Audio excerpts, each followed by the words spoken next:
नमस्कार। आपकी खबर में आप लोगों का स्वागत है।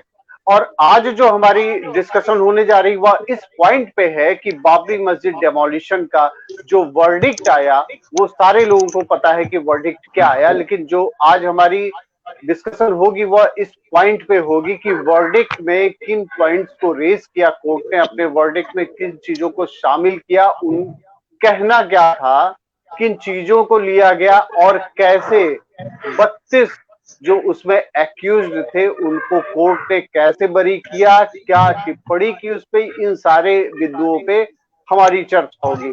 और इस समय मैं अपने पैनल में परिचय कराना चाहूंगा। हमारे साथ में अमृता अग्रवाल जी बिहार से जुड़ी हैं, अवधेश दुबे जी जुड़े हैं, supreme court of India supreme court के एडवोकेट हैं अवधेश दुबे जी। शिव कुमार त्रिपाठी जी हमारे साथ में जुड़े हैं, सुप्रीम कोर्ट के एडवोकेट हैं। क्योंकि ये डिस्कशन जो है इसमें सारे एस्पेक्ट्स को हम कवर करेंगे, जो इसमें जुडिशियल जो कमेंट्स किए गए हैं उस पे हम जो है चर्चा करेंगे, किन बिंदुओं पे हमारी जो इसमें जो वर्डिक्ट आया है इसमें क्या क्या चीजें वो कोर्ट ने अपने उसमें वर्डिक्ट में कहा हुआ है, किन पॉइंट्स को कवर किया है। और जो पैनल में हम डिस्कशन करेंगे उसमें सबसे पहले 2-2 मिनट का हम सेशन लेंगे, इंट्रोडक्टरी सेशन लेंगे, और उसके बाद में फिर हमारी डिटेल डिस्कशन होगी। फिर सेकंड सेशन में हम फिर ये देखेंगे कि जो भी पॉइंट्स रेज किए जाएंगे उस पे क्या रिप्लाई और लोगों की आती है। सबसे पहले हम इस पैनल में लेना चाहेंगे अवधेश दुबे जी को। दुबे जी, आपने ये वर्डिक्ट देखा होगा, इसमें 32 जो एक्यूज्ड थे उनको जो स्पेशल कोर्ट थी सीबीआई की, उन्होंने बरी कर दिया है। आपने देखा होगा वर्डिक्ट, इसमें किन पॉइंट्स को जो है कोर्ट ने पहले कवर किया है, क्या टिप्पणियां की है। हम 2 मिनट में पहले आपकी बात को सुनना चाहेंगे और उसके बाद में फिर हम डिटेल डिस्कशन करेंगे। जी दुबे जी। साक्ष्यों के अभाव में बरी किया। जी सबसे जो प्रमुख है, साक्ष्य किसी भी न्यायिक निर्णय तक पहुंचने के लिए अदालतें साक्ष्य पर जी भरोसा करती हैं। अगर जी साक्ष्य नहीं मिला और वो बियॉन्ड डाउट होना चाहिए, संदेह से परे, अगर किसी जी को अभियुक्त बनाया गया है और जी उसको अगर आप अप्रिशिएशन ऑफ एविडेंस करते हैं और जी अप्रिशिएशन के बाद अगर आपको ये मिलता है कि नहीं, अब तो मार्क नहीं है, मतलब इतना कनेक्ट नहीं है कि हम इस पे सजा बेस कर सकें, बियॉन्ड जी डाउट एक वर्ड है।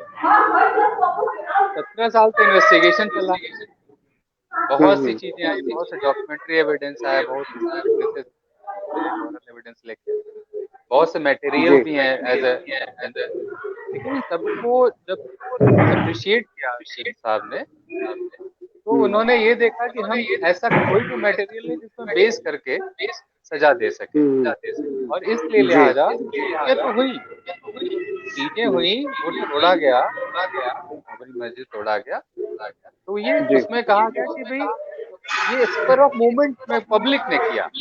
अब क्योंकि आइडेंटिफाई उसमें कोई हुआ नहीं एग्जैक्ट कौन आदमी है, ये जो बाकी लोग केस में ज्यादातर लोग तो इंस्टिगेटर के तौर पे इन्वॉल्व थे, इनको इंस्टिगेशन के लिए रखा गया, इनके उकसावे में, इनके नारा लगाने पे, इनके लोग पब्लिक को जो है मोटिवेट करने में ये चीजें हुई। तो ये स्थिति जी है, एज ए इंस्टिगेटर तो बहुत बड़ा रोल है, लेकिन इंस्टिगेशन प्रूफ भी तो होना चाहिए कि इंस्टिगेट किया और उस चीज से इंस्टिगेट हुआ भी कि नहीं हुआ। इंस्टिगेशन है, आईपीसी में आप देखेंगे अबेटमेंट जो है वो जी 107 आईपीसी से लेके 120 आईपीसी कवर करता है, ढेर सारे सेक्शंस में इन लोगों को ट्रायल हुआ,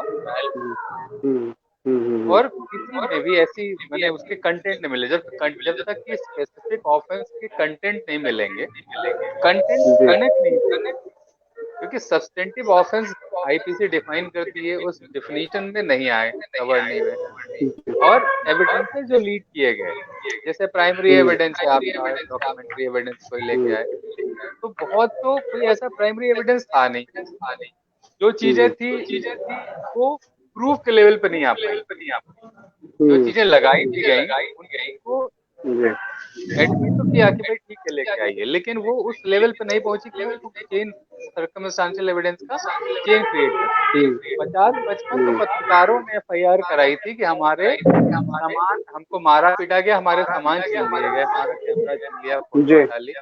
कुछ लोगों से फोटो रिकवर हुई बकायदा, एज ए वहाँ माता की फोटो थी, लेकिन वो इतनी सब्सटेंशियल नहीं थी कि उसके पे हम बेच सके या उसके वो बेच करके किसी को कन्विक्ट घोषित कर पाते। लिहाजा जी उनको जो है बेनिफिट ऑफ डाउट सबको देना पड़ा और सब लोग। और मैं इस निर्णय का, क्योंकि इतना 123 पेज का है,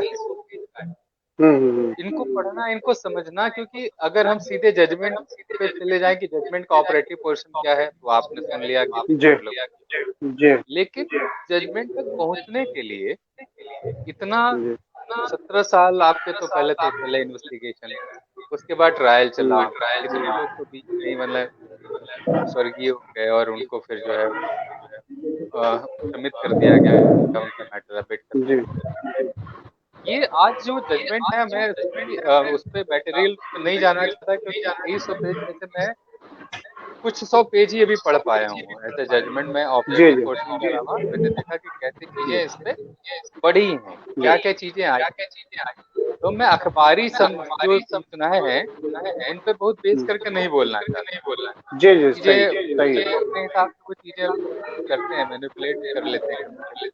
जी जी हम उस जी लुक्राटिव सेंटेंस में नहीं जाना चाहते, हम चाहते हैं कि एक बार पूरा पढ़ लें और उस जी पे फिर हम आपको बताएं कि एविडेंसेस क्या कह रहे हैं और कहाँ जी पे कमी रह गई या कहाँ पे वो अच्छा हुआ है। जी अभी जो निर्णय है मैं उस चलिए निर्णय की ठीक है। सराहना करता हूँ। जी ठीक जी है, क्योंकि अगर जी मैंने बियॉन्ड डाउट नहीं प्रूव कर पाया तो छोड़ा ही जाना चाहिए, क्योंकि जनरल लॉ का ये बेसिक प्रिंसिपल है। जी राइट टू जी लाइफ, पर्सनल लिबर्टी चलिए जो है हर किसी का बहुत इंपॉर्टेंट है। इतने साल ट्रायल चलना ये अपने बहुत बड़ी बात है, जी किसी जी सजा से कम नहीं होता ट्रायल।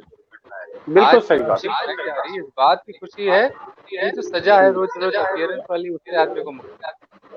समाज में एक अपराधी को एज ए एक्यूज जो स्टिग्मा है वो बहुत साल बना रहता है। हमको जी लगता है माननीय आडवाणी जी इसलिए राष्ट्रपति नहीं बन पाए। जी ये एक अभी सही बात चल रहा है, है। क्या क्या सफाई करेंगे। दुबे जी अभी हम आपसे डिटेल में फिर उससे जो है नेक्स्ट उसमें सेशन में चर्चा करेंगे। और इस समय हमारे साथ में डॉक्टर प्रतीक मिश्रा जी जुड़ चुके हैं। आपका बहुत बहुत स्वागत है आपकी खबर में। और शिव कुमार द्विवेदी जी फिर से जुड़ चुके हैं। अमृता अग्रवाल जी पैनल में है। अमृता अग्रवाल जी के पास में हम आते हैं। और अमृता जी, आपने ये जो जजमेंट हुआ है इसको आपने पढ़ा जी होगा, सर। जी सर। आपने भी देखा होगा सारी चीजों को। इन 92 के बाद में लगातार चले ये कोर्ट के मामले में जितनी जांचें हुई और उसके बाद में कई सारे एविडेंस आए, कई सारे दौर हुए, उसके बाद में कल जाके सीबीआई की कोर्ट ने जजमेंट अपना दिया है। हालांकि अभी इसमें काफी लोग हैं जो इससे असंतुष्ट हैं, उसको हाई कोर्ट में चैलेंज करने की बात कर रहे हैं। जी ठीक है, जी ये जी तो प्रोसीजर है, इसमें लोग अपना चैलेंज भी करेंगे और जो असंतुष्ट होंगे उनके लिए लॉ में प्रोवाइडेड भी है ये सारी चीजें। अभी जी हम सर। फर्स्ट सेशन में अपने जितने भी पैनलिस्ट हैं उनको हम ले रहे हैं और 2 मिनट में आपने जो जजमेंट पढ़ा इस बारे में आपके क्या व्यूज हैं, क्योंकि जजमेंट पे हमें कोई कमेंट नहीं करना है, ठीक। जी जी लेकिन बिल्कुल जो बिल्कुल। ये सारी चीजें, जो सारा सिनेरियो हो, उस पे हम केवल डिस्कशन कर रहे हैं। जी आपको क्या लग रहा है? सर, दुबे जी ने जो कही है कि साक्ष्य के अभाव में बरी हुए हैं, ये बात भी बिल्कुल सही है। लेकिन सर इस बात में एक चीज और समझनी हमको पड़ेगी कि कहीं ना कहीं सुप्रीम कोर्ट हो या जो भी कोर्ट का ये फैसला आया, थोड़ा सा सर मेरे हिसाब से इसको इसलिए अटपटा लग रहा है हमको कि एक पहले एक बार सुप्रीम कोर्ट ने कहा हुआ है कि मंदिर के ध्वस्त को गलत तरीके से किया गया है, इसलिए थोड़ा सा मुझे अटपटा लग रहा है। लेकिन अगर उनका निर्णय है तो निर्णय तो सर्वोपरि है। और रही बात असंतुष्ट होने की, तो जो जो असंतुष्ट हैं वो फिर से अपील करें, उसके लिए तो यही है। अच्छा, लेकिन कुछ एक मिनट आपको इंटरप्ट करूंगा। क्या जी सारे लोगों को वीडियोस दिख रहे हैं? क्या मुझे स्टिल दिख रहा है? क्या आप लोगों को वीडियोस दिख रहे हैं क्या? जी सर, जी दिख रहे हैं। चलिए ठीक है, आप कंटिन्यू करें, आप कंटिन्यू करें जी प्लीज। हाँ सर, ये केस भी, इसकी केस की जो कार्रवाई है, इसके बारे में जो आयोग गठन किया था, उसकी भी बहुत लंबी चली प्रक्रिया, लगभग 16 साल तक चली है। फिर इसके बाद हम मतलब ये यहाँ पर आई, प्रधानमंत्री मनमोहन जी को अपनी रिपोर्ट उन्होंने 30 जून 2009 को सौंपी। इस तरह करते करते मतलब सारा कहने का अर्थ एक ही जगह पर आकर रुकता है कि साक्ष्य की कमी, साक्ष्य की कमी को इसमें माना जाए कि साक्ष्य का अभाव रहा, इसलिए भी ऐसा हुआ। बस थोड़ा सा पता लगने का यही कारण है हमारा। जी जी जी, चलिए ठीक है, अभी फिर डिटेल हम आपसे डिस्कशन करेंगे। और अब हम अपने पैनल में जोड़ते हैं शिव कुमार त्रिपाठी जी को, एडवोकेट है सुप्रीम कोर्ट के। और शिव कुमार जी, ये जो जजमेंट हुआ ये आपने देख लिया, सारे लोगों को पता है कि जजमेंट क्या हुआ, ठीक। अब कुछ लोग इसमें जो है इसको चैलेंज करने की बात कर रहे हैं, लेकिन ये जो इतने साल तक 92 के बाद से लगातार जिनको एक्यूज बना गया, जैसे कि दुबे जी ने कहा कि इसमें जो सबसे बड़ा आघात लगा वो LK आडवाणी को लगा कि उनके कैरियर पे भी एक तरीके से उनको बहुत कुछ खोना पड़ा इसमें। आपके अपने क्या व्यूज हैं? कोई भी, धन्यवाद राजीव जी। कोई भी प्रकरण अगर जब लंबित हो जाता है तो अवश्य कोई ना कोई प्रभावित तो होता ही होता है। तो उसी प्रक्रिया में आडवाणी जी थे, जोशी जी थे, सारे लोग प्रभावित हुए। और ये प्रक्रिया जो है बहुत लंबी खिंच गई। 92 का मैटर दिसंबर का, और ये चलते आके दिसंबर के करीब ही ये जजमेंट आया, समझ लीजिए 2 महीने पहले 2020 का। तो इस वजह से प्रक्रिया में बहुत डिले हो गया। और पता नहीं, तो पता नहीं चल पा रहा है। माइक ऑफ करके फिर से ऑन कर दीजिए आप। ओके, शो नहीं कर रहा है इसमें, माइक भी नहीं शो कर रहा है। चलिए कोई बात नहीं, आप कंटिन्यू करें। अरे तो वो जो है इसका जो मेन जो निचोड़ जो था कि अब जजमेंट आ गया तो लोग जो इसमें फंसे हुए थे वो अब बरी हो गए। तो कहीं ना कहीं जो है अब इस प्रकरण पे जो है निर्णय पे तो भाई उसकी समीक्षा की ही जाएगी। एको कर रहा है साउंड,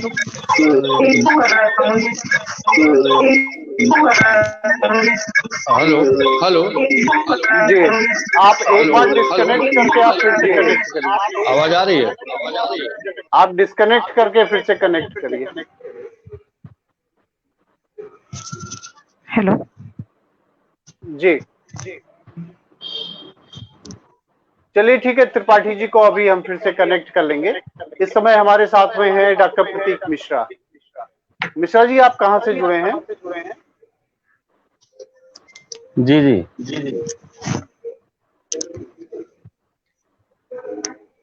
जी मिश्रा जी, ये जो अच्छा एक मिनट, त्रिपाठी जी आ गए हैं, इनकी बात को कंप्लीट कर ले, फिर आपको जो है वापस लेते हैं। ये दिसंबर की घटना है 1992 की। हाँ, आप कंटिन्यू करिए जी।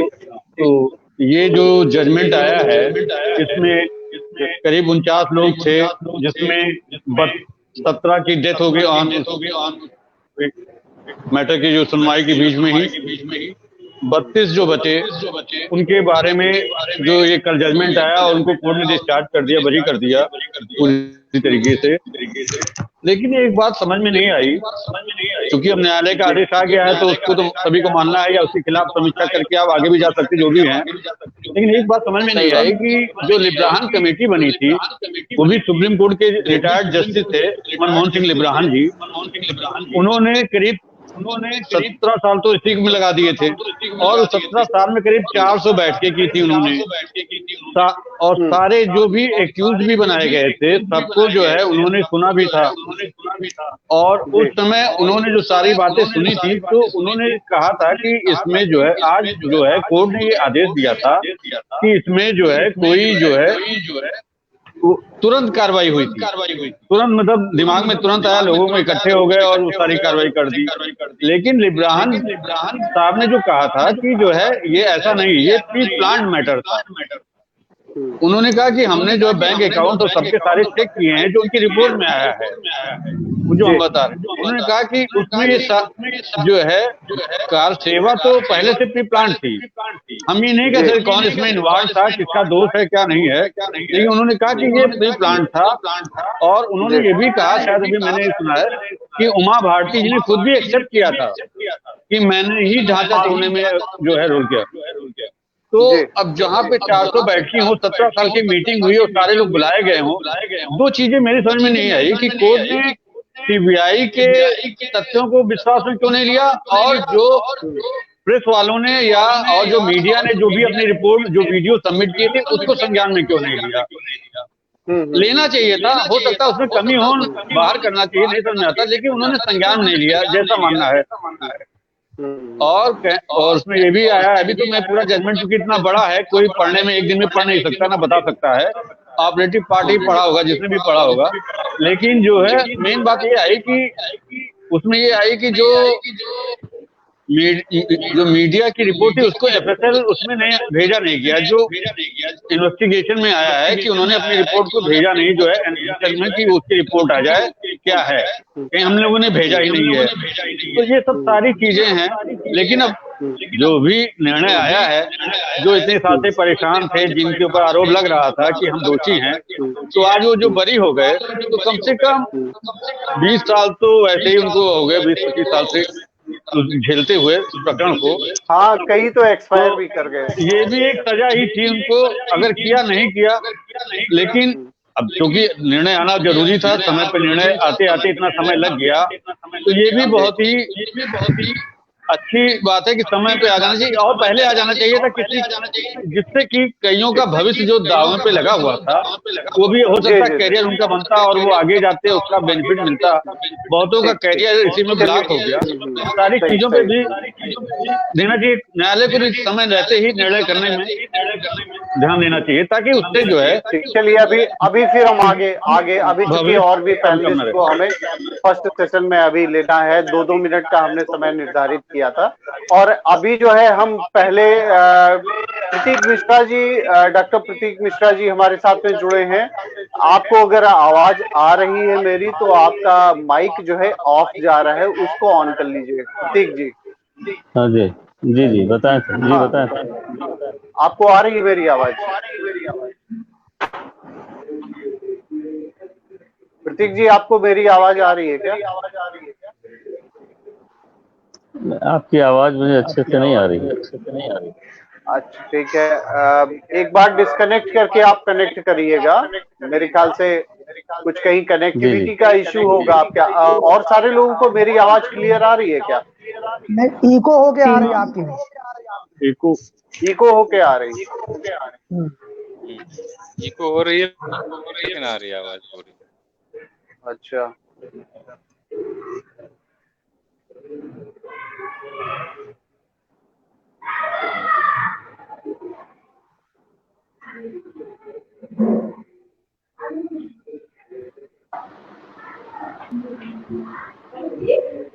जी हेलो प्रतीक जी, आवाज आ रही है मेरी क्या?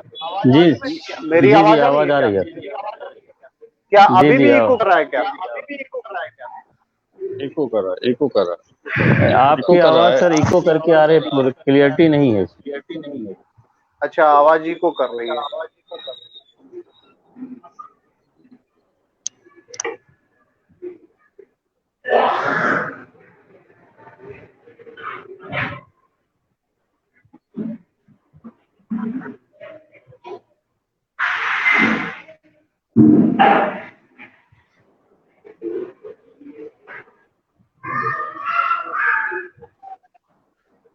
क्या अब क्लियर आ रहा, आवाज आ रही है क्या मेरी? जी इको कर रहा है, यहाँ आप प्रोग्राम करें। अच्छा, इको अभी भी कर रहा है। रुक गया तो रुक गया।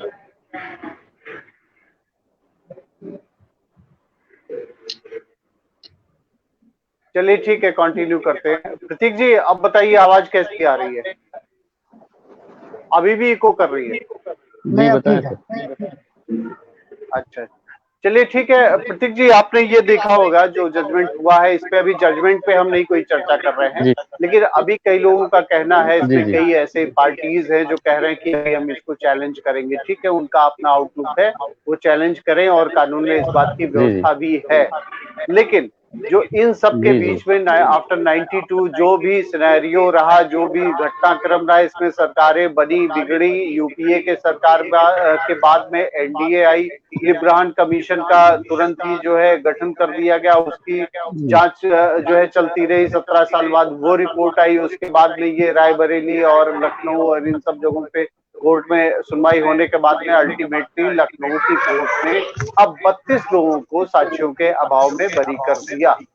इस बीच में राम मंदिर मुद्दे को लेकर, बाबरी मस्जिद के मुद्दे को लेकर देश में और प्रदेश में राजनीति बनती बिगड़ती रही।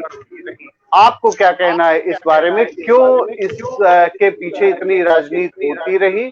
और अब जब कोर्ट का वर्डिक्ट आया, क्या कुछ पार्टीज ऐसी हैं, जैसे असदुद्दीन ओवैसी ने कहा कि हम इसको जो है चैलेंज करेंगे, ये ठीक नहीं हुआ है। जफर याब जिलानी ने कहा कि हम जी चैलेंज करेंगे इसको, ये ठीक नहीं हुआ है। ठीक है, अब ये बताइए, क्या कोर्ट का एक वर्डिक्ट, इवन की सुप्रीम कोर्ट से भी जब राम मंदिर के पक्ष में एक फैसला आ गया था, उसके बावजूद लोग नहीं उस पर संतुष्ट थे? उनका कहना था, पहले कहते थे कि जो भी आएगा कोर्ट का वर्डिक्ट उसको हम मानेंगे, बाद में उसको भी ओवैसी जैसे लोग जो है उसको मानने से इनकार करते रहे। आपका क्या कहना है? जी जी सर, सबसे पहले तो मैं ये कहना चाहूंगा कि किसी भी निर्णय से कोई एक पक्ष संतुष्ट होगा, कोई एक पक्ष असंतुष्ट होगा, ये सार्वभौमिक है। और उन 80 के दशक से राम मंदिर का जो मुद्दा चला, इसमें तमाम पार्टियों का जन्म हुआ। जैसे अभी हमारे पैनलिस्ट दुबे जी कह रहे थे कि आडवाणी जी राष्ट्रपति नहीं बन पाए। मैं कह रहा हूँ आडवाणी जी का जो कैरियर बना वो इसी कारण बना। और भाजपा पार्टी जो आज यहाँ तक पहुंची है, उसमें सबसे बड़ा हाथ राम मंदिर मुद्दे का ही है। मैं तो ये मानता हूँ, ये सारे चीजों पर इतने देखिए आयोग बना, इतनी जांचें हुई, तो क्या कोई साक्ष्य नहीं अगर जुटा पाया तो कहीं ना कहीं तो कमी है। मैं निर्णय पर कोई सवाल नहीं उठा रहा हूं, लेकिन इतना जरूर कहूंगा कि एक आम आदमी जिसने ढांचा ढहते हुए देखा, लोगों को देखा, अगर उसके सामने ये आए वर्डिक्ट की अखबार में निकल के आए कि कोई साक्ष्य नहीं था, बिना साक्ष्य के ये लोग, साक्ष्य के अभाव में ये लोग बरी हो गए, तो वो न्याय व्यवस्था पर किस तरीके से यकीन कर पाएगा? तो मैं इस पर कोई ज्यादा टिप्पणी तो नहीं कर सकता, मेरे अधिकार क्षेत्र में भी नहीं है, लेकिन इतना जरूर कहूंगा, अब एक माहौल बनाने की तैयारी की जा रही है कि एक नया मुद्दा जन्म ले जाए, और ओबीसी जी या और छोटे छोटे मोटे जो दल हैं जो इनका विरोध कर रहे हैं, ये अभी भी इन सब मुद्दों को जिंदा रखना चाहते हैं।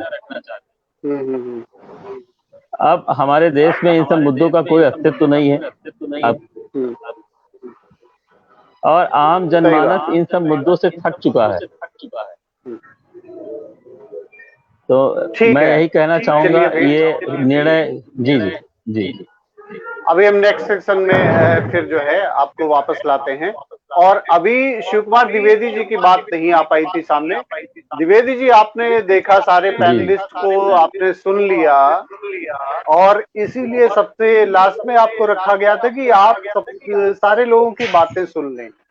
आपने बातें सुन लिया, और फिर ये बताइए कि साक्ष्यों के अभाव में बरी कर दिया गया। अभी कई जर्नलिस्ट की मैं बाइट भी सुन रहा था, उसमें भी बताया गया था कि उस समय भीड़ जो है वो आउट ऑफ कंट्रोल हो चुकी थी।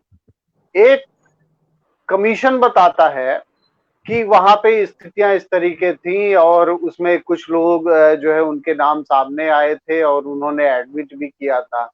कोर्ट का काम है वो एविडेंस पे, जब कानून काम करता है तो वो केवल एविडेंस देखता है। एविडेंस उसको उतने प्रॉपर नहीं मिले और बरी कर दिया गया।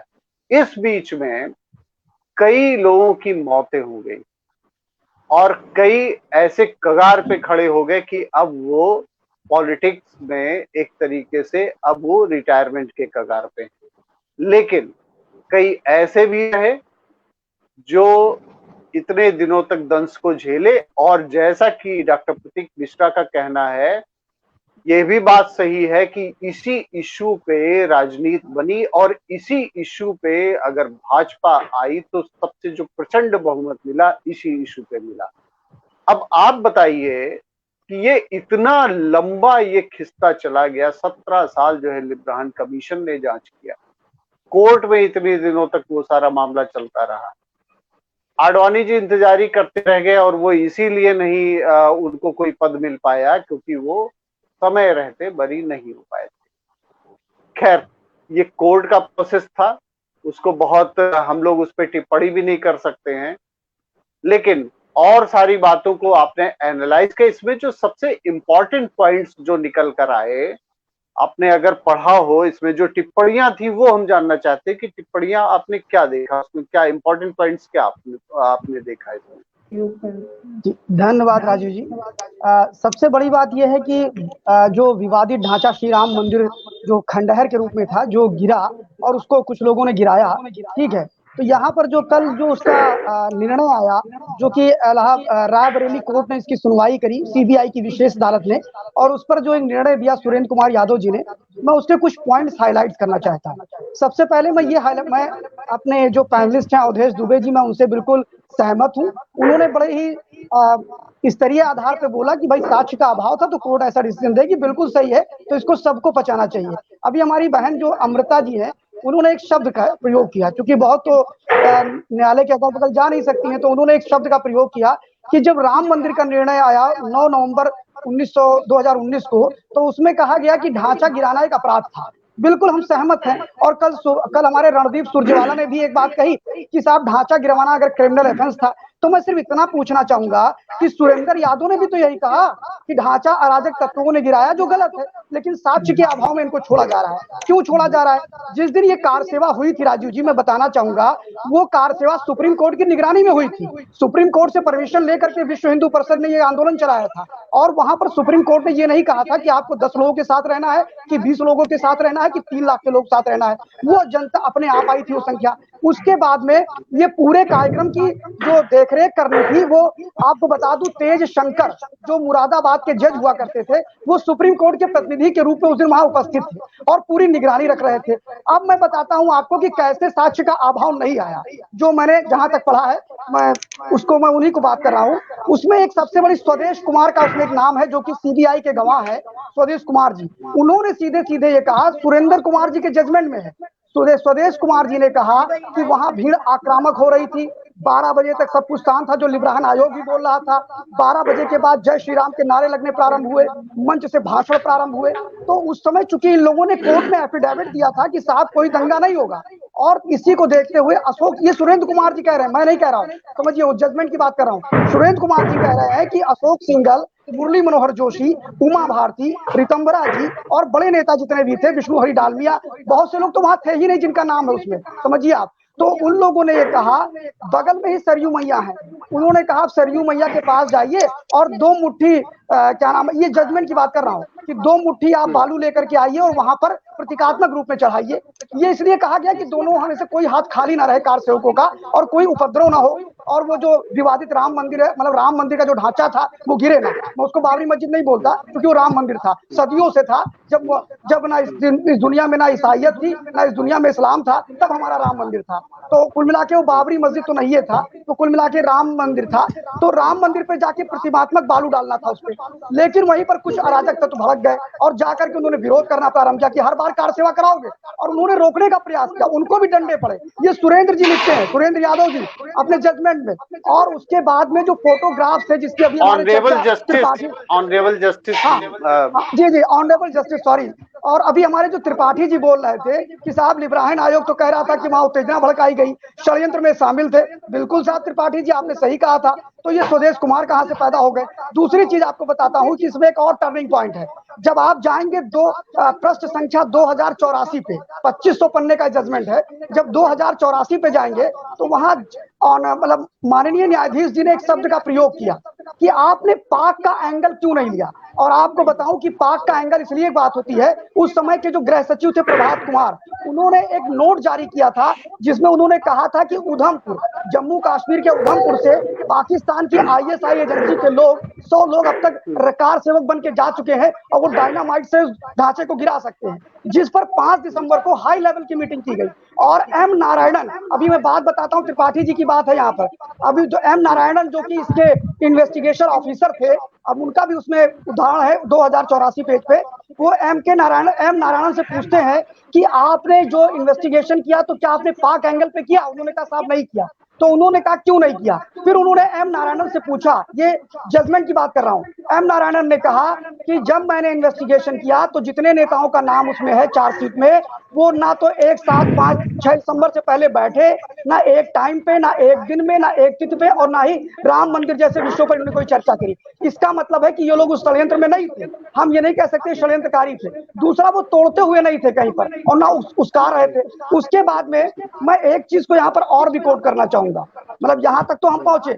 दूसरी चीज, 2007 तक इन लोगों को क्विट कर दिया गया था। यानी हाई कोर्ट लखनऊ की बेंच ने कहा था कि ये आरोपी नहीं है, साक्ष्य नहीं मिले, उसी समय कहा गया था। उसके बाद में जब 2010 में यूपीए की सरकार आई तो गैर इरादतन यानी कि जबरदस्ती एक गलत नीयत के साथ उन्होंने 2010 में सीबीआई से 2 मुकदमे लॉन्च कराए। यानी जो तोता उनका था, अब किसी का भी तोता हो, तो उन्होंने 2 मुकदमे दर्ज कराए, एक ही एजेंसी और 2 मुकदमे, और 2 जगह, लखनऊ सीबीआई क्रिमिनल में और रायबरेली में।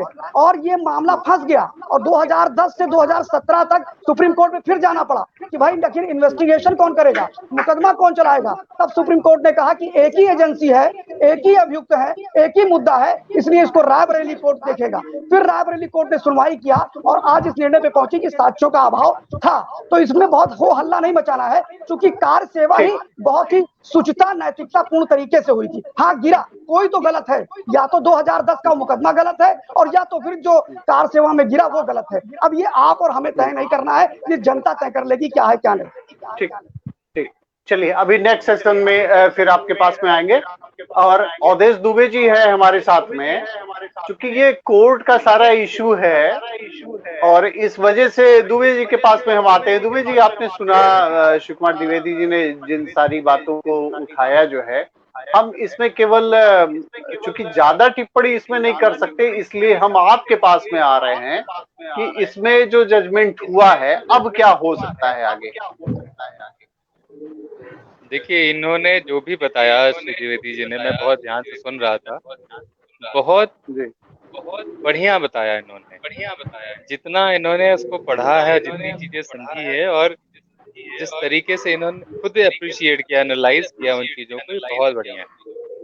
और जब भी किसी लोअर कोर्ट का जजमेंट आता है तो वो आगे भी हाई कोर्ट, सुप्रीम कोर्ट में भी कई स्टेजेस हैं, तो ये अभी है, पूरे सबके पास रास्ते हैं। ये जो विशेष न्यायाधीश यादव जी थे, इन्होंने दिया अपना और क्योंकि व्यवस्थाएं इस तरीके से बनाई गई कि ऊपर के अदालतों में आप जाके इनके किसी भी ऑर्डर को, जजमेंट को चैलेंज कर सकते हैं, क्योंकि हर आदमी तो मनुष्य है, और टू एयर इज ह्यूमन, एक कॉन्सेप्ट है। गलतियां सबसे होती हैं, तो उस गलतियों के सुधार के लिए राष्ट्रपति तक की व्यवस्था की गई कि अगर किसी को लगे कि भाई कुछ ऐसी स्थितियां भी है जहां कुछ किया जाना चाहिए, तो राष्ट्रपति जब अपने क्षमादान की शक्ति का प्रयोग करते हैं और किसी को क्षमादान देते हैं या कम कर देते हैं, बहुत तरीके की व्यवस्था है, तो रिप्राइव, रिस्पाइट, कम्यूट, पार्डन, बहुत से पावर है उनके पास। तो जब वो उसमें जाते तो कोर्ट के फैसले नहीं बदलते, वो ऐसा नहीं कि वो कोर्ट के जजमेंट को रिव्यू करते, नहीं ऐसा वो नहीं है। वो सिर्फ क्षमा देते, किया है नहीं किया छोड़ दीजिए, वो उस पर नहीं जाते। वो देखते हैं कि अगर कुछ मूल्य है इस व्यक्ति का समाज के लिए, कुछ अच्छा कर सकता है, कुछ अच्छा हो सकता है, तो उसको उस बात पे उनका वो क्लेमेंसी पावर आता है कि भाई इसको माफ कर दीजिए। अभी स्कोप तो बहुत ऊपर तक है। अभी हाई कोर्ट में जाए चैलेंज होगा ये मैटर, भाई स्टेट चला रही थी, स्टेट जाएगी चैलेंज करने। जो एग्रीव पार्टी है, अगर उनको लगता है कि हम एग्रीव्ड हैं, वो भी जाएंगे चैलेंज करने, जाएंगे अपील में, हाई कोर्ट जाएंगे। हाई कोर्ट से अगर किसी को सेटिस्फेक्शन नहीं मिलेगा, वो सुप्रीम कोर्ट जाएगा। ये डिपेंड करता है, पूरी तो हायरार्की पड़ी है। अभी तो ये लोअर कोर्ट का जजमेंट, और इसको आते आते 28-30 साल लग गए। फिर जैसे ही उस पे जाएंगे कि भाई यहाँ मटेरियल डिफेक्ट है, इनके जजमेंट का ये पोर्शन जो है इस पे बेस नहीं है, या जो एविडेंसेस आए इन्होंने अप्रिशिएट नहीं किया, जो फेवरेबल थे उसको नहीं, अगेंस्ट उनको ले लिया, एडमिट कर लिया, चैलेंज के लिए तो पूरे रास्ते पे गए। और एक दूसरी बात अगर आप इस पे करें तो इसमें एक जो जजमेंट में एडमिट नहीं किया, क्योंकि ये बड़ा प्रेरोगेटिव है एक जज का, जो भी बैठ के किसी भी एविडेंस को अप्रिशिएट करता है, तो उसका एक वो है, अपना एक जुडिशियल एक्मन है, जिसको बोलते हैं एप्लीकेशन ऑफ जुडिशियल माइंड। तो जब उसको अप्लाई करते हैं तो देखता है कि इसकी जो प्रोबेटिव वैल्यू है, जिसकी जो साक्षिक मूल्य है, वो कितना है, ज्यादा है कि कम है।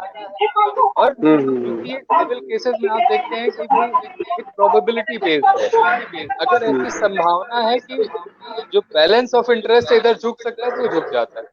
लेकिन क्रिमिनल प्रोसीडिंग्स है, देखिए एक मिनट थोड़ा सा देखिए, आप क्या किसी के यहाँ टीवी चल रही, जरा उसको बंद करा दें प्लीज।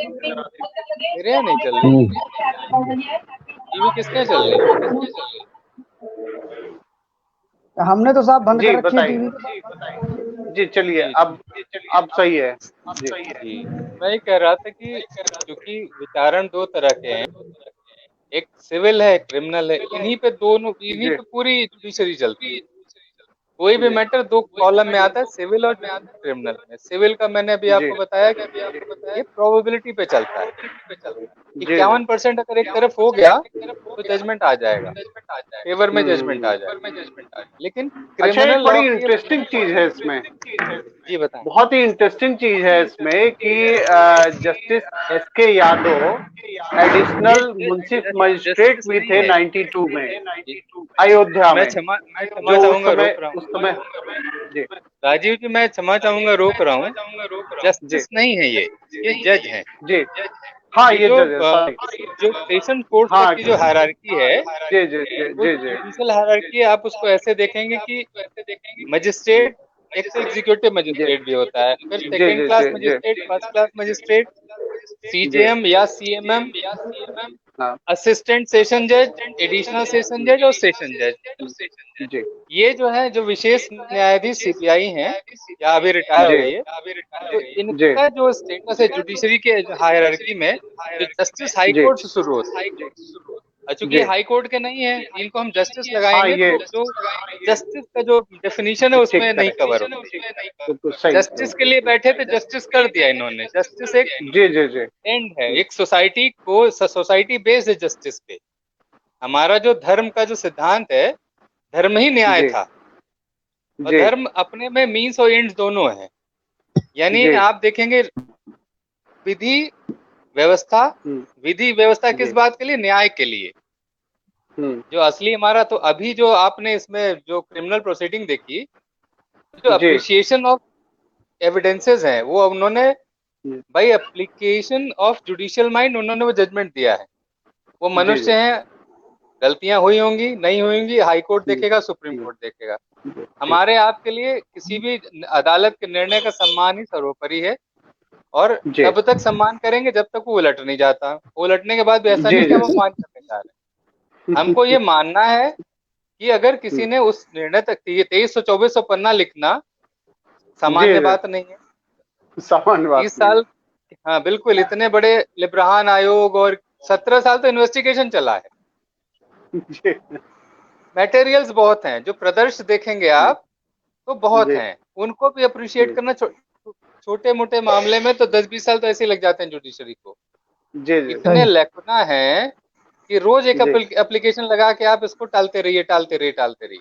अभी मैं यही मानूंगा, और मैं शिव द्विवेदी जी से पूरी तरह सहमत हूँ जी कि चाहे भले धन उन्होंने जो एडमिसिबल पार्ट था, फेवरेबल पार्ट था, भले वो ले लिया और बाकी को रिजेक्ट कर दिया, लेकिन जो बेस है, जो जजमेंट बेस है, दैट इज गुड। मैं ये बता रहा था कि बहुत ही इंटरेस्टिंग इसमें पॉइंट ये है कि 92 में एसके यादव जी ये एडिशनल मुंसिफ मैजिस्ट्रेट हुआ करते थे फैजाबाद के, जी जी और आज उन्हीं के द्वारा ये डिलीवर किया गया ये ऑर्डर। तो उन्होंने तो बहुत ही बखूबी इस चीज को उस समय देखा था जिस समय ये घटना हुई थी, और आज जी भी उन्होंने ये सारी सुनवाई करते हुए, तो एक ये बहुत ही इंटरेस्टिंग इसमें एस्पेक्ट है। और इस समय हमारे साथ में केसी जैन साहब जुड़ चुके हैं। केसी जैन साहब भाजपा के नेता हैं। जैन साहब, आपको आवाज आ रही है क्या? जी मिल रही है जी, नमस्कार। चलिए, बहुत बहुत धन्यवाद आपका, आपकी खबर के साथ में जुड़ने के लिए। मुझे मालूम है कि आप चैनलों पर डिबेट में गए हुए थे और आपने बहुमूल्य समय निकाला, और इस समय हमारे साथ में पैनल में, जैसा कि आप देख रहे हैं, अवधेश दुबे जी हैं, सुप्रीम कोर्ट के एडवोकेट हैं, और शिव कुमार त्रिपाठी जी एडवोकेट हैं सुप्रीम कोर्ट के। आप जानते हैं त्रिपाठी जी को। डॉक्टर जी जी प्रतीक मिश्रा जी हैं, कांग्रेस के नेता हैं।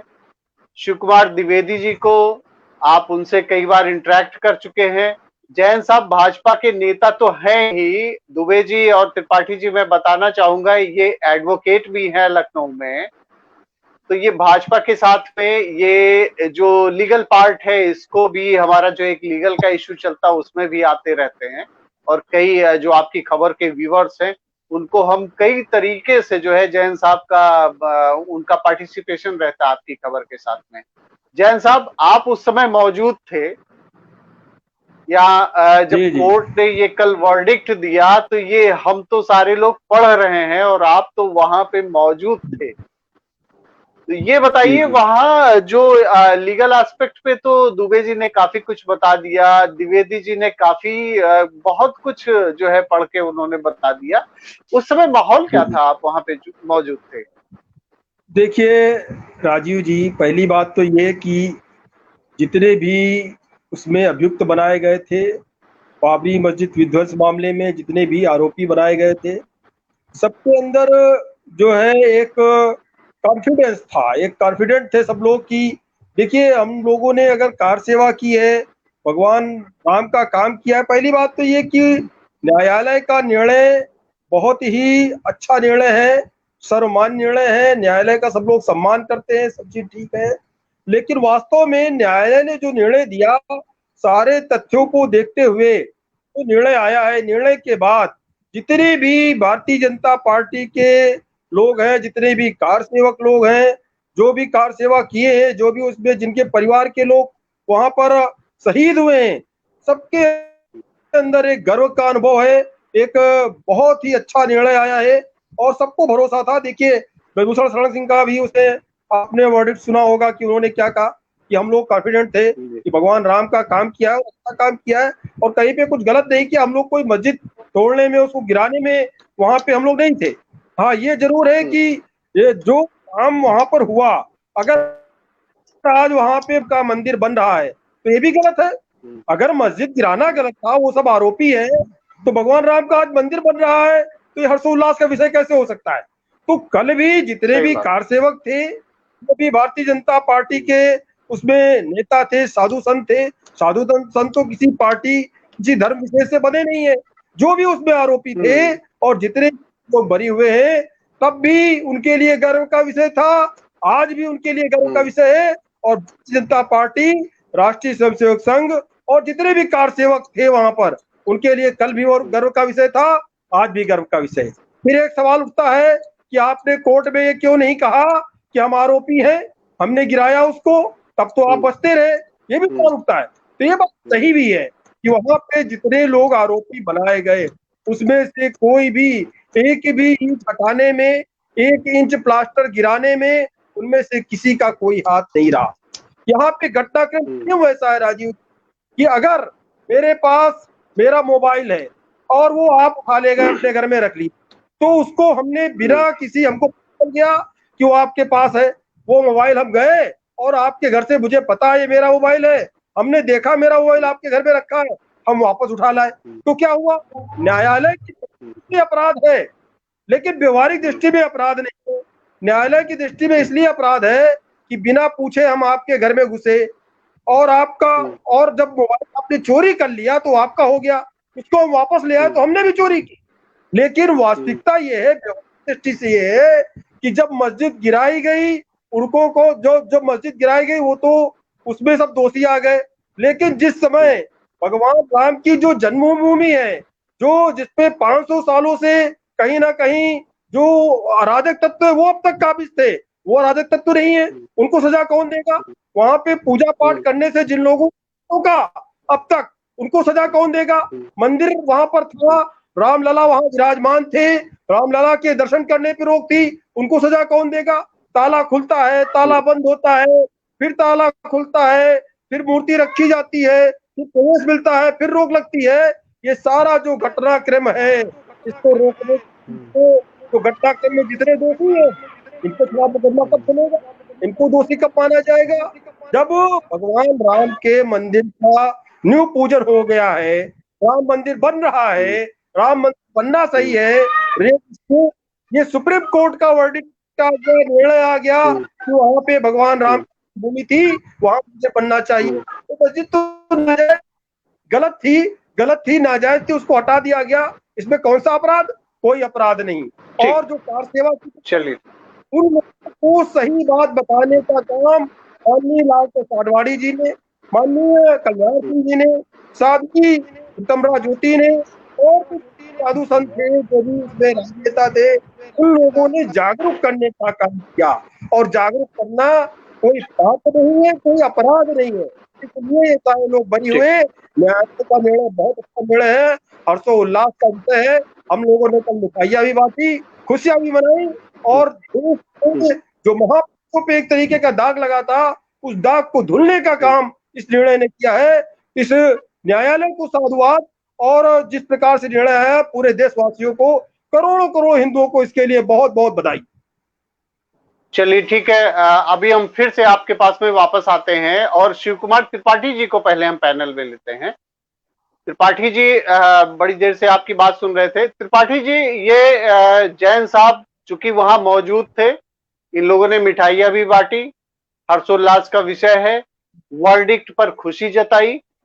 अब ये बताइए, कोर्ट का निर्णय आ गया है, कोर्ट ने सबको बरी कर दिया है, आप बताइए, हर्षोल्लास का विषय मानते हैं आप? जो भी दोषी छूट जाएगा तो हर्षोल्लास का विषय रहेगा ही। अब चूंकि ये उनकी पार्टी के हैं, तो इनका तो मुख्य रूप से दायित्व ही बनता था कि वो सबको मिठाइयां खिलाएं, क्योंकि सारे सांसद, पार्टी, मंत्री तो सब इन्हीं के पार्टी के थे, तो इनका तो हर्षोल्लास का विषय होना ही चाहिए, इसमें कोई ऐसी बात नहीं है। और ये निर्णय आया है तो स्वागत योग्य है कि टाइम इतना विलंब आने के बावजूद भी समय से आ तो गया।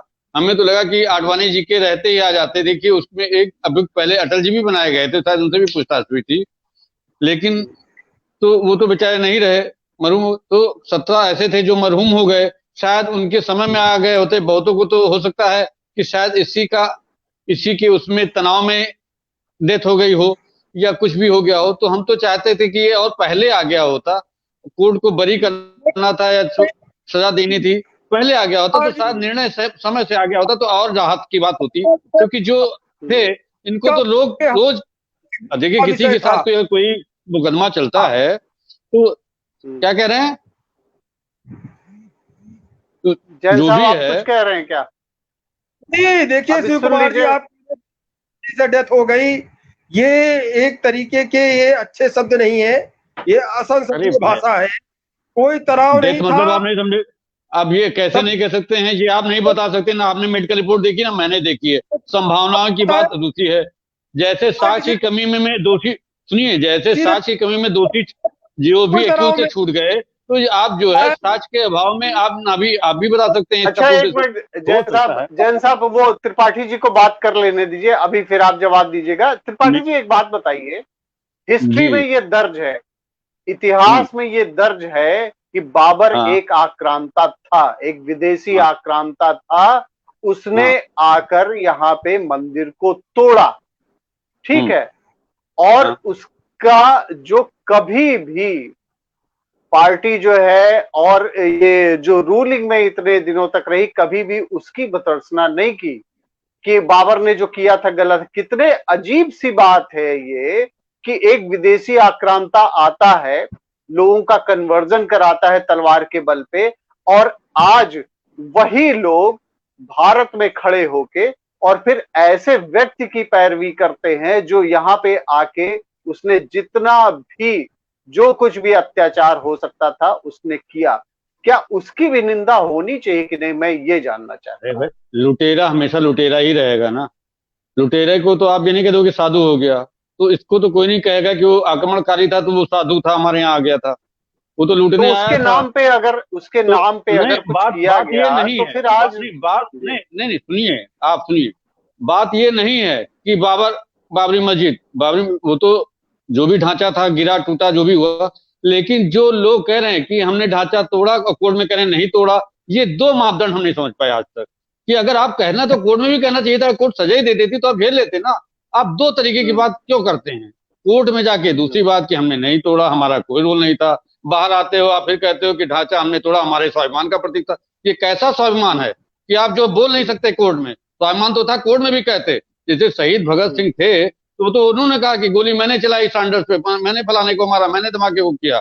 आपकी हिम्मत क्यों नहीं पड़ती है? हम इस चीज के विरोधी हैं।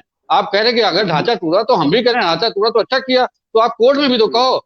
जहां पे आपको लगता है कहीं हमको सजा हो जाएगी तो हम नहीं बोलेंगे, जहां हमको लगता है कि राजनीतिक फायदा है वहां हम बोलेंगे। ये कैसा, ये आप बता दो इसका क्या सोल्यूशन है? ये कैसी बात बताइए है? ये ना कि आप ये दो मुंही बात क्यों करते हैं? बाहर निकलते हो तो आप बोलते हो कि बहुत मैंने वो काम किया, वहां जाके कहते हो मैंने नहीं किया। जवाब दे दें, उसके बाद हम जैन साहब के पास आते हैं वापस। मुझे ये नहीं समझ में आया, ये समझाने की बात है। बताइए द्विवेदी जी, अगर ये हर्ष का विषय है तो कोर्ट में भी बोलना चाहिए, त्रिपाठी जी का कहना है। आप क्या कहेंगे? आप बताइए, उसके बाद में जैन साहब के पास हम आते, क्योंकि इन्होंने ये हर्ष में शामिल रहे और इन्होंने लड्डू भी बांटा है। देखिए, डे फर्स्ट खाली एक आदमी को छोड़ के, स्वर्गीय बाल ठाकरे जी को छोड़ करके किसी ने नहीं कहा कि हमने ढांचा गिराया। लोगों ने कहा हिंदू समाज में उत्तेजित भीड़ थी, कारसेवकों ने गिराया, पहली चीज। और वो उन्होंने जाकर के कोर्ट में भी यही बयान दिया, लिब्रान आयोग में भी यही बयान दिया। तो त्रिपाठी जी को मैं याद दिला दूं कि 2005 में एक हलफनामा हुआ था कि भगवान राम इस धरती पे पैदा ही नहीं हुए, वो काल्पनिक थे। उसके बाद जब वोट लेना हुआ तो जनेऊ भी पहना गया, समझिए। तो जो जनता के सामने झूठ बोलता है, बताइए जो दोषी वो बताइए ना। आप अलग कहाँ जाते हो? आप मुद्दे से भटक क्यों जाते हो? आप इलाज आपको नहीं बता पाते हो। आप मुद्दे बताइए, कोर्ट में क्यों नहीं कहते हो? डरते हो क्या? की बात का जवाब दीजिए ना। आप सजा से डरते हो क्या? वही जवाब तो दे रहे हैं। यही कल्याण सिंह, सुनिए, कल्याण सिंह जब गोंडा गए थे एक दिन की सजा काटने के बाद, तो कहा मैंने ढांचा गिराया, मैं अपने ऊपर नैतिक जिम्मेदारी लेता हूँ। तो कोर्ट में क्यों नहीं कहा कि मैं नैतिक जिम्मेदारी लेता हूँ? कोर्ट से डरते हो कि सजा हो जाएगी क्या? नहीं, आप जो है मुझे बात मत किया करो। आप लोग बात नहीं करते, आपको गर्व से कहना चाहिए ना। आप गर्व से कहो हम हिंदू हैं, हमने ढांचा गिराया है। बाबर राजू जी, नहीं, आप कभी नहीं मानोगे। आप जो है अपने हिसाब से ही मुद्दे तय करते हो। सुनिए तो त्रिपाठी नहीं सकते हो, कभी भी सामने बोल सकते हो। अभी हम फिर आ रहे हैं, आपके पास आ रहे हैं, अभी आ रहे हैं द्विवेदी जी के पास, हम जैन साहब के पास जाएंगे, फिर आपको मौका देंगे। अरे सुनिए राजू जी, आपको ध्यान होगा जिस समय 9 नवंबर को ये वर्डिक्ट आया कि साहब राम जन्मभूमि ही है और यहीं पर भगवान ने जन्म लिया है और बेसिक स्ट्रक्चर जो है वो मंदिर का है, ऊपर कोई ढांचा बनाया गया। अब वो क्या था क्या नहीं, ये अलग बात है। इस मुद्दे के आने के बाद रणदीप सुरजेवाला ने क्या कहा था ये सभी जानते हैं। उसके बाद बहन प्रियंका जो हमारी है, उन्होंने ट्वीट करना शुरू किया, लंबा ट्वीट किया, छोटा मोटा नहीं। भगवान राम आप इस मुद्दे को बताइए, जो मुद्दे से भटकते क्यों हैं? आप पहुंच जाते हो। आप बताओ कि आप क्यों नहीं लेते हो? गर्व से कहो हम हिंदू हैं, बोलो तो। आप गर्व से डरपोक हिंदू हो, कोर्ट में जाके डर जाते हो, बाहर आके शेर बनते हो। ये कौन से हिंदू हो आप? ये पहले बताओ ना। डरपोक हिंदू हो कि नहीं? बता नहीं रहे हो आप, मुद्दे से भटका रहे हो आप, कभी मुद्दे पे नहीं रहते हो आप। तो सुनिए तो ये बताइए त्रिपाठी जी, आप सवालों इनकी बातों का जवाब क्या देते हैं? ये बताएं ना कि हम फिर आप अपनी बात कहिएगा। नहीं तो मुद्दे की बात करें ना, मुद्दे को बताएं ना कि हम हिंदू हैं। हम तो इनकी बात तो सुनिए, ये क्या बता रहे हैं ना? जो हम पूछे उसको बताएं ना। सवालों का जवाब तो दे नहीं रहे हैं, उससे तो भाग जा रहे हैं, मिठाइयाँ बांट रहे हैं, मिठाइयाँ कोर्ट में नहीं बता पाते कि हम क्यों नहीं तो मिठाइयाँ कह बांट तो रहे हैं। रहे हैं, जैन साहब कह तो रहे हैं कि हमने मिठाई बांटी, हमारे लिए हर्ष का हाँ विषय, तो इससे मिठाई ज्यादा क्या बांटी, कहें? जैन साहब ये नहीं बता, जैन साहब ने मिठाई इसलिए बांटी कि हम वहाँ कोर्ट में बताए थे कि हम नकली हिंदू हैं, हमने वहाँ कुछ नहीं किया, हम मिठाई इसलिए बांट रहे हैं, हम नकली हिंदू हैं, राजू जी हम नहीं नहीं, एफिडेविट तो कांग्रेस ने दिया था, एफिडेविट तो कांग्रेस ने दिया था कि राम काल्पनिक है। पार्टी का कोई पार्टी का एफिडेविट होता है, सरकार का होता है, पार्टी का कौन सा एफिडेविट होता है, ये बताओ ना, पार्टी का कौन सा एफिडेविट होता है? अब ये कहिए जो नहीं, ये जो घटनाएं हो रही हैं, तो ये योगी आदित्यनाथ जी का बताइए ना, तब क्यों कहते हो कि सरकार है जो है अपना काम करेगी, जो है। अच्छा चलिए लीजिए, लेकिन आप मुद्दे पे बताइए ना, मुद्दे से हटके बात द्विवेदी जी की बात तो सुनिए, आप जो है चाहते नहीं है, आप निष्पक्ष होकर बात देखिए करिए, आप आरोप लगाते तो सुनिए भी तो। नहीं, आप इनसे सुनिए, आप निष्पक्ष होकर इनसे पूछिए कि आप कोर्ट में क्यों डरते हैं हिंदू बनते, तो कोर्ट आपने में आप पूछा तो सुनिए तो इनको, नहीं, आप जो वो सुनेंगे ही नहीं। आपने नहीं, आप इनको जो है टॉपिक से हटने के लिए क्यों कहते हैं? इनसे बताइए कि दो चीज, एक चीजें बताएं कि अरे ये कोर्ट में हिंदू हाँ क्यों ठीक नहीं है, है, कोर्ट से बाहर अच्छा चल रहे चलिए हैं। एक मिनट द्विवेदी जी आप शांत रहिए, द्विवेदी जी आप शांत, चलिए एक लाइन में आप बता दीजिए द्विवेदी जी से आप क्या जानना चाहते हैं। हम मेन चीज ये बताएं कि कोर्ट में कैसे हिंदू हैं और कोर्ट के बाहर कैसे हिंदू हैं। कोर्ट में नकली हिंदू हो जाते हैं कि हमने ढांचा नहीं चलिए गिरा, अब इनको जवाब जैसे निकालते हैं ठीक हो गया, हमने ढांचा गिरा, ये हमारे अब इनकी बात तो आप सुनिए जिससे हम जैन साहब को ले सकें। हाँ ठीक है अब आपकी बात आ गई, हो गया उसी पे बात आ उससे गई, भटकने मत दीजिए, हाँ तो उससे ठीक है, भटकने मत दीजिए, ठीक है चलिए उससे भटकने मत दीजिए। अरे आप सुनिए तो, अरे सुनिए इन्होंने 28 साल तक धैर्य रखा तो आप 28 सेकंड तो धैर्य रखिए। हम धैर्य नहीं, हम धैर्य तो पूरा रखे हुए थे, अब जब मुद्दे की बात आप नहीं बताओगे, भटक जाओगे। नहीं, मुद्दे चाहते नहीं, मुद्दे बताओ। नहीं अरे भाई अब आप बताओगे नहीं, तो लीजिए, आपने अपनी बात कह दी, अभी आप फिर लास्ट में आप कंक्लूजन में आप हम आपको ये कह रहे हैं, इनसे ये कहिए कि सोनिया गांधी और कांग्रेस में मत जाए, ये बताएं ये नकली हिंदू हैं कोर्ट में या असली हिंदू हैं? चलिए ठीक, हाँ बताइए भाई द्विवेदी जी, आप नकली हिंदू है कि असली हिंदू है? लेकिन आप त्रिपाठी ये बात सुनिएगा, पहले बात तो मैं लेकिन मुद्दे से हटाएंगे तो बीच में टोकेंगे। अरे आप सुनिए तो पहले मेरी बात, देखिए ये सुनते नहीं है, जब हम बोलते हैं तो ये अपनी कान को माइक नहीं सुनते नहीं, आप टॉपिक से हटे तो सुनना बंद कर देते हैं, आप टॉपिक पे रहो। फिर देखिए अभी ने कहा कि सुनते नहीं, तो हमने बताया सुनते हैं, टॉपिक से हटिए मत। लिब्राहन आयोग में जिन नहीं तो ऐसी बातें कहिए ना जो त्रिपाठी जी को अच्छी लगे, आप क्यों ऐसी बातें बोलते हैं जो नहीं? खुद बता दो, नहीं आप बता दो कि कोर्ट में हम डरते हैं, वहाँ हिंदू नहीं है, कोर्ट के बाहर हम हिंदू हैं, वहाँ सजा हो जाएगी इसलिए हिंदू नहीं है, बाहर आ जाएंगे हमारी सरकार, हम शेर हैं, ये दो बात। जिनके पास जनियो गोत्र नहीं है वो बात करें। अब फिर ये जनियो गोत्र पे आ गए, ये अपना नकली और असली हिंदू नहीं बताएंगे कि कोर्ट में नकली हिंदू क्यों बनाते हैं। आप बोलने देंगे तब तो बताएंगे, आप बोलने देना चाहते हैं। जनियों की बात कहाँ गई इसमें, जनियों की कहाँ बात आ गई? अच्छा ठीक है, वो जो भी कह रहे हैं आप, आपके बात गोत्र हो, सुनिए अरे वो गोत्र ढूंढ के लाए थे दत्तात्रेय, पता नहीं कहाँ से सारे बना करके नया मुद्दे से हट जाते हैं। नहीं देखिए डिस्टर्ब मत करिए भाई त्रिपाठी जी, बोलने दो, अभी जैन साहब भी सुन रहे हैं, बड़े धैर्य से सुन रहे हैं। चलिए मैंने पहले कहा कि लिब्राहन आयोग हो और चाहे वो सीबीआई की स्पेशल कोर्ट हो जिसमें जज सुरेंद्र जी ने उस पर सुनवाई करी, सभी जगह जाकर के इन सारे आरोपियों ने कहा कि मैं उसमें शामिल नहीं था और वो एविडेंस भी नहीं दे पाए। अब ये जबरन चाहते हैं कि मैं बोल दूं आरोपी थे, ये जबरन चाहते हैं कोर्ट का फैसला बदल जाए तो संभव नहीं है। और नकली हिंदू क्या हुआ, अभी इन्होंने कहा कि जो हलफनामा 2005 में कांग्रेस पार्टी ने दिया वो पार्टी ने नहीं दिया, वो सरकार ने दिया। तो ऐसे कल्याण सिंह जब गोंडा में पहुंचे तो उन्होंने कल्याण के मुख्यमंत्री की हैसियत से कहा मैंने गिराया, वहां गिराने थोड़े ना गए थे। और आपको बता दूं जो चार्जशीट फाइल हुई थी वो भी गलत फाइल हुई थी। अब बाल ठाकरे जी यहाँ आए नहीं, उनके खिलाफ भी चार्जशीट जारी हो गई, अटल जी थे नहीं, उनके खिलाफ भी चार्जशीट जारी हो गई, आचार्य धर्मेश वहां थे नहीं, उनके खिलाफ भी चार्जशीट जारी हो गई। तो ये तय था कि 2010 में जब उनको सुप्रीम कोर्ट ने बरी कर दिया था 2007 में, और क्या नाम है सुप्रीम कोर्ट तक गए थे वो, तो सभी आरोपी बरी हो चुके थे। फिर बाकायदा एक गलत मंशा के साथ कांग्रेस पार्टी ने 2010 में जब वीरप्पा मोइली न्याय मंत्री थे, कानून मंत्री थे, तो उन्होंने इस पे फिर से दो एक ही टाइप के अभियुक्त थे और दो न्यायालय में यानी रायबरेली और लखनऊ दोनों जगह सीबीआई की विशेष अदालत ने इस पे कार्रवाई करना प्रारंभ किया और अंत में वो समझ ही नहीं पाए। तो उनमें कहीं ने भी उन्होंने नहीं कहा कि हमने तोड़ा, समझिए आप, उन सभी लोगों ने कहा कि हमारे अगर वो तोड़े थे तो उसमें अभी इन्होंने कहा कि एक त्रिपाठी जी ने शुरू में डिबेट में कहा था कि जो एविडेंस है, क्या नाम है, प्रेस समाचार पत्रों में जो छपे थे उसको कंसीडर नहीं किया। तो शायद मेरे ख्याल से राजू जी आप लीगल पे बहुत करते हैं, और जैन साहब भी बैठे हुए हैं जो कि एक अच्छे अधिवक्ता हैं हाई कोर्ट के। मेरे ख्याल से कि जो समाचार पत्रों में छपी खबरों को कभी एविडेंस नहीं माना जाता है और ना उसको कोर्ट कभी कंसीडर करता है। ये चाहते हैं उसको भी मान लिया जाए, तो ये कैसे मान लिया जाएगा? और किसी भी आरोपी ने ये नहीं कहा कि मैंने गिराया। हाँ, बाहर आकर के सभी बोलते हैं, और अगर ऐसी स्थिति थी तो मैं फिर बताना चाहूंगा कि अभी यही तो बात है ना, यही असली नकली की बात है। अरे सुनिए, अरे भाई जब गिराने तो यही असली नकली की बात है। और कौन सी बात है, बाहर आके हिंदू अंदर जाके अरे सुन लीजिए भाई, अरे मैं कंक्लूड करूं फिर आप ही बोलिएगा, फिर मैं नहीं, मैं शपथ नहीं बोलते हो, हम हिंदू हैं। नहीं, आप क्या बोल तो रहे थे, अभी तो बोल ही रहे थे। कौन आप बोली तो रहे थे, आपने मुद्दे की बात नहीं बताई कि हम असली हैं, कोर्ट में क्यों नहीं बोलते हैं, और बाहर आके आपको बोलते हैं। द्विवेदी जी फाइनल आ रहे हैं, बस अब टाइम खत्म हो रहा है। अब हम जैन साहब को ले रहे हैं, ब्राह्मण कमेटी की रिपोर्ट और सबकी रिपोर्ट अभी आपको लास्ट में ये नहीं बता पा रहे हैं, ये बता ही नहीं पाएंगे, इनका कभी नहीं बता पाएंगे। इनके दो रूप हैं, पार्टी में इंटरफेयर मत करिए भाई, नहीं मुझे म्यूट करना पड़ेगा, वही सारी म्यूट करना पड़ेगा भाई, इंटरफेयर मत देखिए। नहीं, जब आप सही चीज नहीं बोलेंगे तो इंटरफेयर तो करना ही पड़ेगा।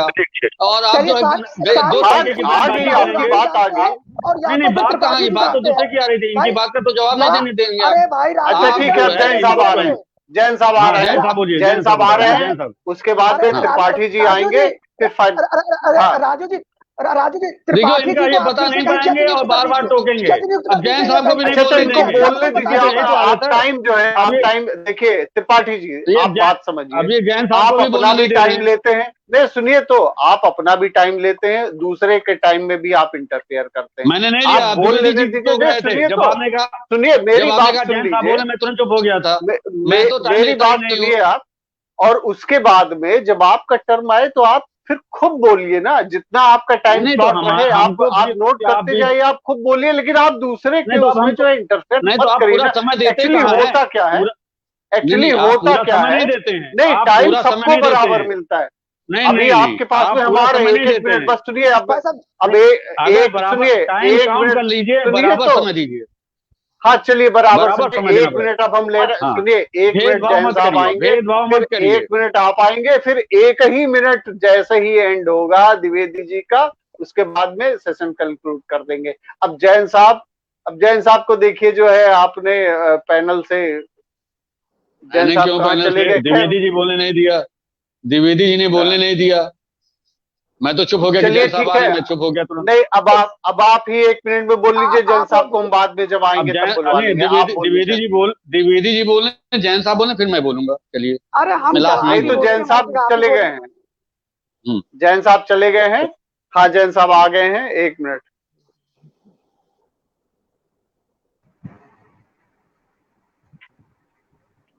जैन साहब से मेरा भी एक क्वेश्चन है, मैं पूछूंगा। हाँ जी राजीव, नेटवर्क चला गया, अपना पूछ लीजिए। जी आप क्वेश्चन पूछ लीजिए, जैन साहब रिस्पॉन्ड करने जा रहे हैं, बताइए। मैं जैन साहब मुझे सुन रहे हैं? जैन साहब मुझे सुन रहे हैं? मैं सर, मेरा एक आपसे कहना है कि जैसे कल का निर्णय आने के बाद कई लोगों ने कहना शुरू कर दिया कि साहब हम सुप्रीम कोर्ट जाएंगे, हाई कोर्ट जाएंगे, सब जगह जाएंगे। क्या आपके मन में ये विचार आया कि 1990 में जो गोली कांड हुआ था, तो क्या उसके लिए भी आप एक PIL डाल सकते हैं? क्या उसके लिए भी आप मुलायम सिंह यादव का अभियुक्त बना सकते हैं? क्योंकि 2002 के दंगे में प्रत्यक्ष रूप से नरेंद्र मोदी का हाथ नहीं था, फिर भी उन्होंने 2013 तक मुकदमा लड़ा, 2012 तक। तो क्या आप इस प्रकार की कोई रणनीति भाजपा बना रही है? अगर नहीं बना रही तो बनाना चाहिए, ये मेरा मानना है, क्योंकि जब लोग इस फैसले के विरोध में जाते हैं तो वहां जाना चाहिए। हाँ ठीक है, अब जैन साहब 1 मिनट में अपनी पूरी बात करेंगे, और मेरा रिक्वेस्ट यही है कि कोई रिएक्ट ना करे इसमें, जब अपना टर्म आए तब, नहीं तो मुझे म्यूट करना पड़ेगा, किसी की आवाज नहीं आ पाती, कोई नहीं समझ पाता फिर। जी जैन साहब बताइए। धैर्य से इसीलिए सुन रहा था क्योंकि आपके जो हजारों व्यूअर है वो बात को सुन नहीं पाता है, जब दो लोग एक साथ बोलते हैं तो आवाज जा नहीं पाती। राजीव जी, जो अभी आदरणीय द्विवेदी जी ने जो बात रखी, बहुत अच्छी बात रखी। देखिए कि बात कोर्ट के अंदर कोर्ट के बाहर की नहीं, बात है सत्यता की, और सत्य की जीत हुई। न्यायालय का निर्णय केवल जो अभियुक्त, कोई ये नहीं कहता है कि मैं दोषी हूँ, किसी भी घटनाक्रम में, जी लेकिन क्या उनको सजा नहीं सही मिलती? फिर भी मिलती है।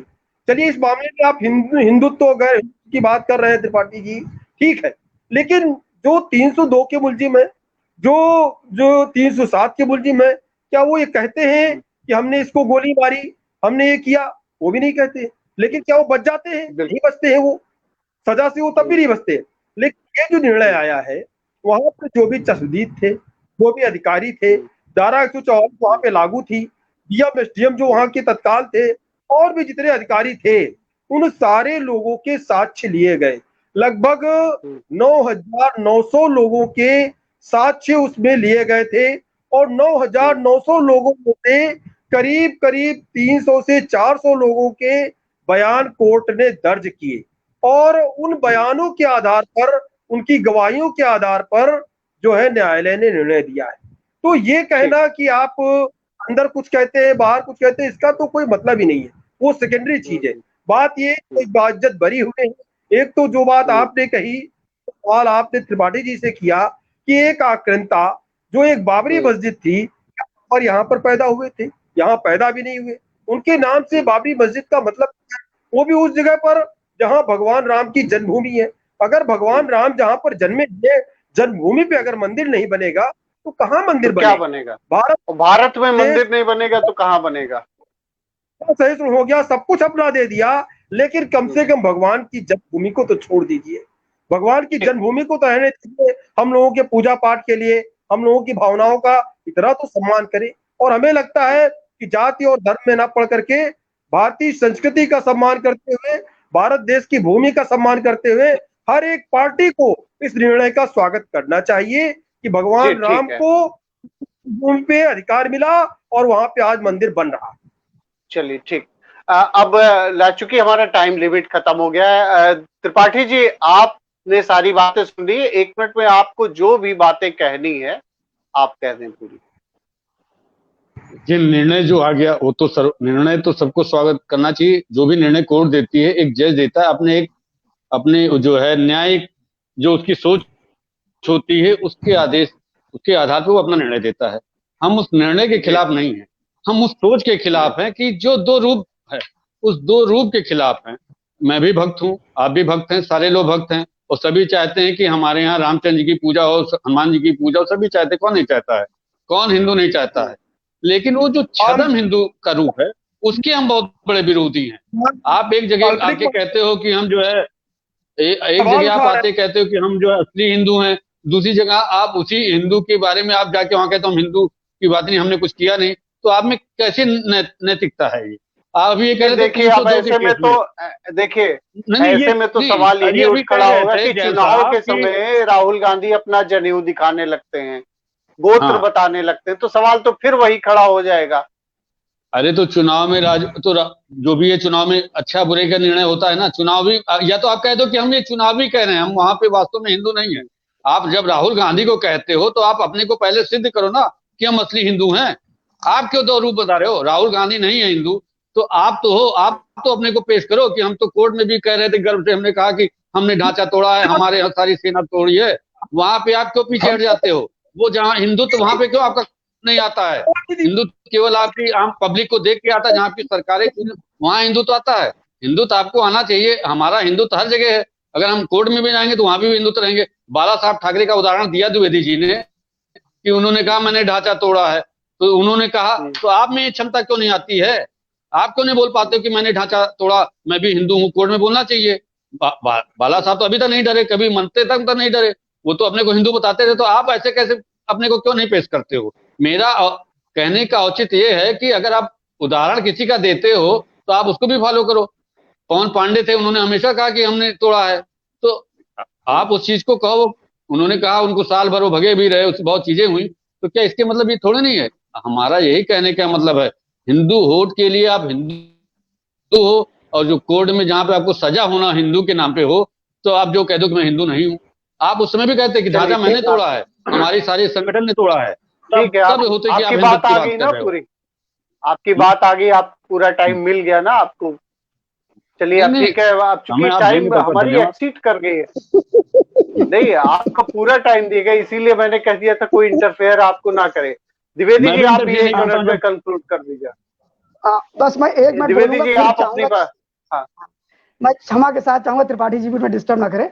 भाई यहाँ पर त्रिपाठी जी ने कहा छदम हिंदू, मुझे बताने की आवश्यकता नहीं है, द्विवेदी नाम पीछे लगा हुआ है, दुनिया जानती मैं कौन हूँ। ठीक है, अब मैं बताता हूँ 2018 में जो पार्टी, जो नेता कह रहे थे कि साहब ही मुसलमानों की पार्टी है, वो पक्के हिंदू है। ठीक है, उसके बाद दूसरी आपको बताता हूँ 2010 से सुप्रीम कोर्ट में राम मंदिर का निर्णय ना आ सके, इसके लिए व्यवधान डालने वाले पक्के हिंदू हैं। तीसरी चीज, सबसे बड़ी चीज देखिए आप, कि जब से कल ये निर्णय आया है, कोई भी राजनीतिक पार्टी और क्या नाम है, मुसलमानों के दलों को किसी ने भी इस पे टिप्पणी नहीं की। लेकिन कांग्रेस पार्टी को हाई तौबा मचा रही है और रणदीप सुरजेवाला कह रहे हैं कि जजमेंट प्रेस कॉन्फ्रेंस कर रहे हैं। आपकी आवाज बहुत ही कर रही है द्विवेदी जी। जी खैर चलिए, कंक्लूड करिए, 10 सेकंड बचे हैं। हाँ, तो मैं यही कह रहा हूँ कि कांग्रेस पार्टी ने अपना स्वरूप दिखा दिया, कितनी बड़ी हिंदू पार्टी है। 2019 जब कांग्रेस पार्टी ने अपना स्वरूप दिखा दिया, तो वो अपने आप को पक्का हिंदू बता रहे थे। मैडम प्रियंका बड़े पत्र लिख रही थी, तो वो राम जी को लेकर के, और कल ही उनका जो स्वरूप था दुनिया ने देख लिया, पूरे भारत की जनता ने देख लिया। रणदीप सुरजेवाला ने प्रश्न चिन्ह खड़ा किया कि वो ढांचा गिराना, चिन्ह खड़ा किया कि वो ढांचा गिराना। फिर कभी चर्चा होगी, चलिए फिर कभी चर्चा होगी। और जो ये सारा वर्डिक्ट हुआ, इसमें सबसे बड़ी बात ये है कि आज जो हम चर्चा कर रहे हैं, कितनी बड़ी बात है। भारत जैसे देश में सारे धर्मों को आत्मसात किया। विदेशी आक्रांताओं ने आके तलवार के बल पे लोगों का कन्वर्जन किया। कोई मंदिर नहीं छोड़ा, यहाँ के धन को जो है लूट के ले गए। 92 के बाद में जो घटना हुई, पाकिस्तान में कई मंदिर तोड़ दिए गए, पर कभी सवाल नहीं खड़े किए गए। ये भारत है, सहिष्णु देश है। यहाँ अपने ही देश में भगवान को भी ये प्रूव करना पड़ता है कि हाँ, यही पैदा हुए थे, मंदिर यही बने। आप लोगों की खबर के साथ जुड़ने के लिए बहुत बहुत धन्यवाद। धन्यवाद राजेश जी, धन्यवाद।